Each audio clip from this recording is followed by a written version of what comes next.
Salamat sa lahat at magandang umaga. Tunay nga naman ang dakilan Diyos at buhay, no? Nakaka-inspire po yun ang testimony ni like, share, no? subscribe. Ito po yung maging inspiration po sa ating mga kabataan, no? Lalo-lalo na po yung mga bata na gustong mag-aral na kapos sa pinansyal, no? Ito maganda yung ano ni Ate Sabet na sa gitna ng inyong paghihirap, alam po natin na may sinasandalan po siyang Diyos na makapangyarihan sa lahat. Yun ang maging sandalan niya na maging kalakasan niya sa lahat ng oras. Alam po naman natin na ang buhay ni Ate Sabet hindi po madali. Kahit malayo ang mga magulang niya, pero hindi niya pinabayaan yung pag-aaral niya. Bagkus nagsusumikap po siya. No? Sana po sa mga kabataan, maging inspirasyon po si Ate Sabet sa inyo. Kasi sa nakikita ko sa mga youth dito, ilan-ilan lang ang nagpursige sa pag-aaral. No? Nawa, lahat ng mga kabataan maging katulad po ni Ate Sabet na naging porsigido. At saka, hindi lang yan. Naging matibay siya dahil sa alam niya na may Diyos niya na sinasandalan. No? Di lang ang sinasandalan niya na basta-basta lang na kundi kung kumbaga sa poste, buhos. Di lang basta-basta halog lang kung ano yung sinasandalan niya. Kundi Diyos na buhay. Yun ang nagpapatibay sa kanyang buhay.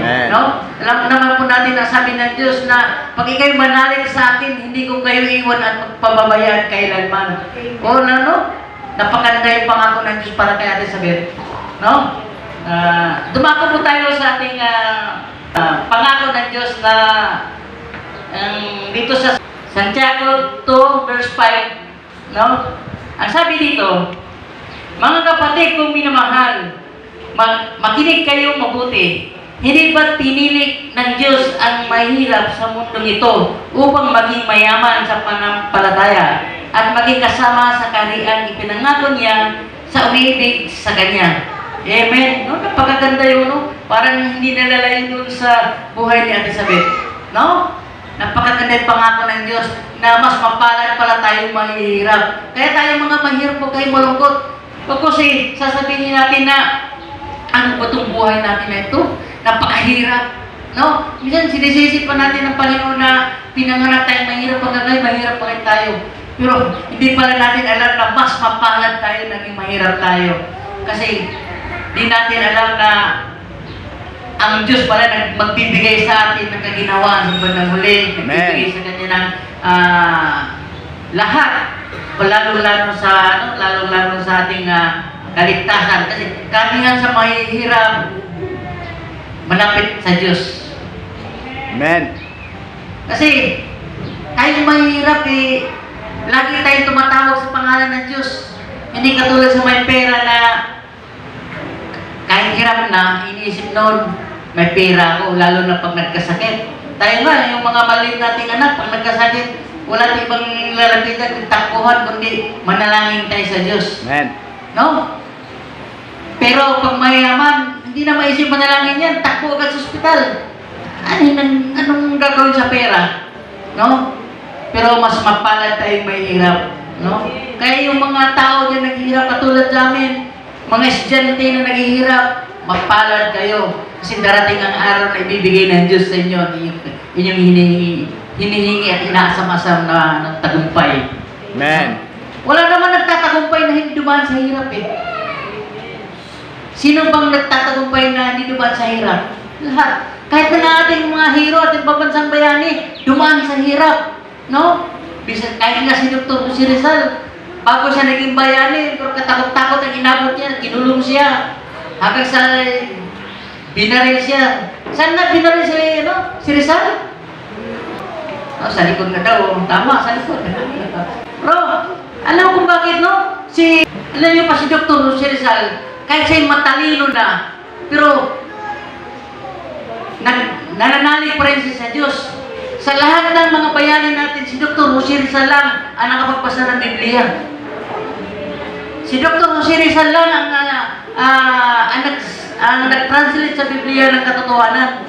Walang ibang mga hero sa bansang Pilipinas na nagpagpasa ng Bible. no limit ang ere? Sino mga nakaranas ng history ng no limit ang ere at el filibusterismo? No, sa mga estudyante. Wala na, no? Di na niyo nabutan yan? Yung no limit ang ere? Ha? Pero pa rin hanggang ngayon? Oh. Isipin nyo kung kayo mga estudyante, isipin nyo ang no limit ang ere. Related sa Bible yan. Ang buhay ng Kristiyano. Diyan pinapano ni Dr. Rizal kung gaano katotoo ang buhay Kristiyano, kung gaano tayo sinakop ng mga Spaniard para maging Christianize sa mga Pilipino. No? Kasi nung araw ang mga Pilipino walang kinikilalang reliyon kundi Muslim at saka mga yung pagano. Kaya mapalad tayo, nagkaroon tayo ng bayani na nagbabasa ng Biblia. Kaya siya pinapabaril sa Bagong Bayan o Runita dahil lumabag siya sa kutusan ng mga pare. No? Kaya purihin ang Diyos ang buhay po ni Dr. Rizal. Kaya, kung anong paghihirap ni Dr. Rizal, Dr. Rizal, ganun naman ang pagpapala na binigay sa kanya ng Diyos. Sipin mo, napakatalino niya, napakayaman niya, nag-aaral siya sa Madrid kung saan siya nag-aaral. Kasi pinagpala siya, kasi alam niya na may Diyos na buhay. No? Kaya, sabi nga niya sa lulog tayo na may isang chapter doon na tatsminar, yung sinasabi niya tatsminar, huwag mo akong salangin. Kasi, yun ang nagpapahiwatig na ang mga relihiyon na dumating noong araw ay malayo sa katotohanan. Kaya, tayo na mga tao ngayon na nandito, kahit mahirap man tayo, kahit di naman kagandahan ang mga damit natin na pumunta dito sa simbahan, hindi na mahalaga yun. Ang importante na pumasok tayo dito na malinis ang ating puso. Amen. Hindi mahalaga yung magandang damit, magandang sapatos, hindi mahalaga yun. Ang mahalaga, ikaw na tao na dala-dala mo dito, si Kristo sa iyong buhay. Amen. Amen? Amen. Palapagan po natin ang ating Diyos sa buhay. No? Kaya, ako sa sarili ko, mula pa nung nagisnan ko sa aking pagkatao, iniisip ko, di ba lang ako nakaranas ng guminawa sa buhay? Ang naranasan ko lagi, kahit paghihirap, kahirapan, lalo na sa pinansyal. Iniisip ko pa minsan hindi ako nakapagtapos sa pag-aral dahil sa kulang sa pinansyal.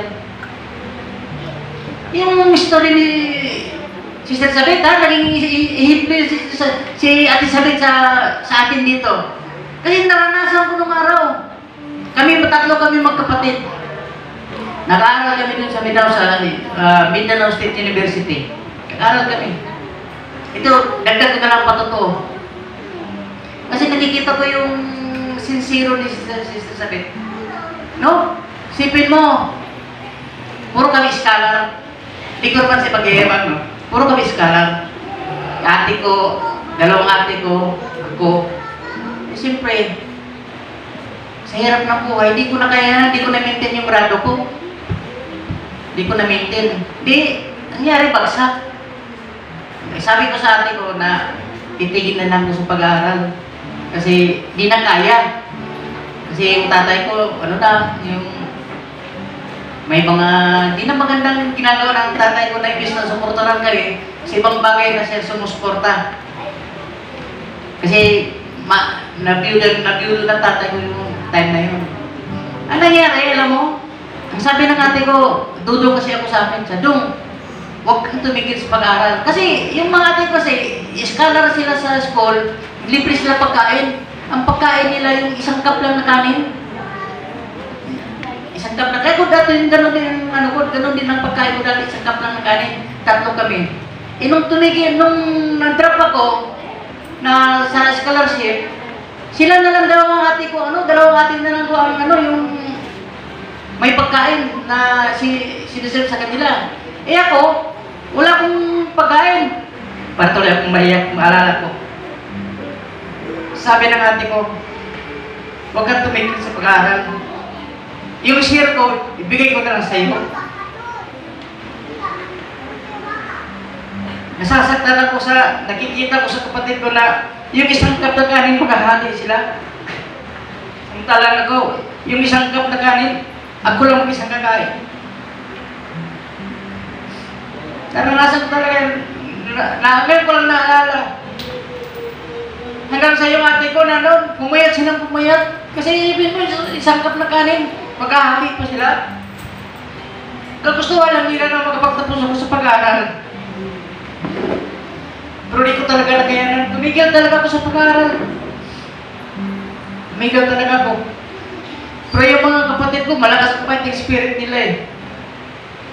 Sabi nila, itong pinagdasal namin kay Lord, pastor na siya ngayon. Pagdasal ko kay Lord na makapagtapos ako sa pag-aaral, sana ikaw din makapagtapos. Pero, di ko talaga kinaya. Alam mo, yung ate ko, nakapagtapos na sila, pipuruhin ng Diyos. Sa pananalig din nila sa Diyos, naging cum laude pa sila, naging magna cum laude. Isipin mo yan.